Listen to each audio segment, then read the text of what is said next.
harraagessa hin ta'in. Harraagessi hedduu waca garuu ol fagaatee balali'uu hin danda'u.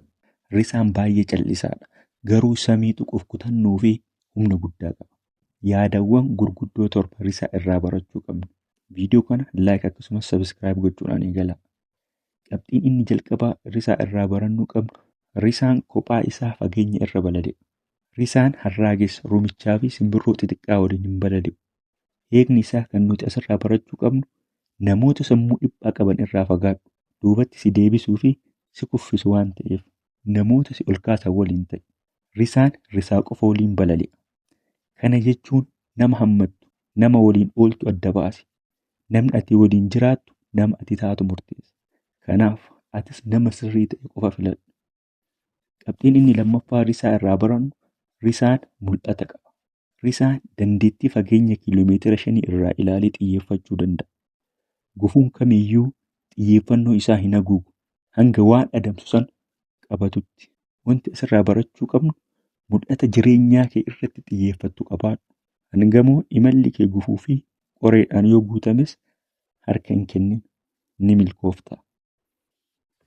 Yaadni inni sadaffaa risaan sodaa hin qabu. Risaan waan adamsu irratti hammaa fi jabina isaatiin harka hin kennatu.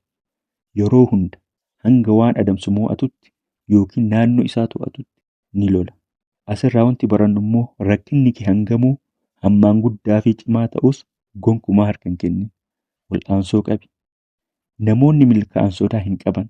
Rakkina isaan mudatu fuulduratti wal'aansoo qabu. Qabxiin inni afuraffaa risaan abdii hin kutatu. Risaan haala qilleensaa ulfaataa jaallata.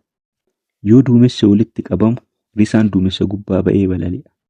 Bubbeen isa qunnamu immoo duumessa gubbaa tursiisuuf isa gargaara. Kanaaf risaan yoo simbirroonni kuuwwan mukaa fi holqa jalatti rooba dheessan inni duumessa gubbaa ba'ee kan balali'uuf. Kana irraa wanti nu barachuu qabnu milkaa'onni yeroo chaalenjiin isaan mudatu hin sodaatan. Carraa kan akka boba'aatti itti fayyadamu. Kanaaf atis carraa kan akka boba'aatti itti fayyadamu. Qabxiin inni shanaffaa risaan wantoota du'an hin sooratu. Risaan foon du'aa hin sooratu. Gabaabatti balfa sassaabduu miti. Kan nyaatu waan ofii adamsee qabate qofa. Kana jechuun milkaa'ina darbe irratti hin hirkatin. Yeroo hunda carraawwan haaraa mo'achuuf barbaada. Waan darbe darbeeraa gadi dhiisi. Qabxiin inni jaaffaa risaan yeroo hunda shaakalaaf of qopheessa.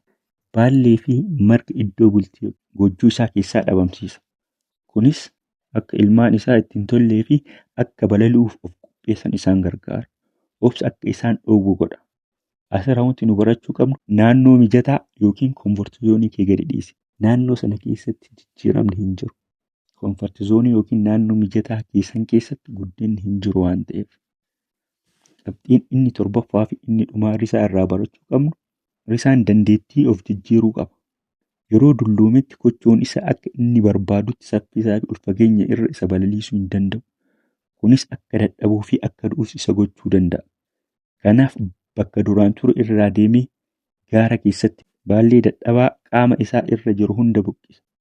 Kottee fi qoffee isaas dhagaan tumuun guutumatti ofirraa mancaasa. Adeemsa dhukkubsaa kana erga xumuree booda iddoo dahannaa isaatti dhokatee hanga baallee kottee fi qoffeen haaraa marguutti eega.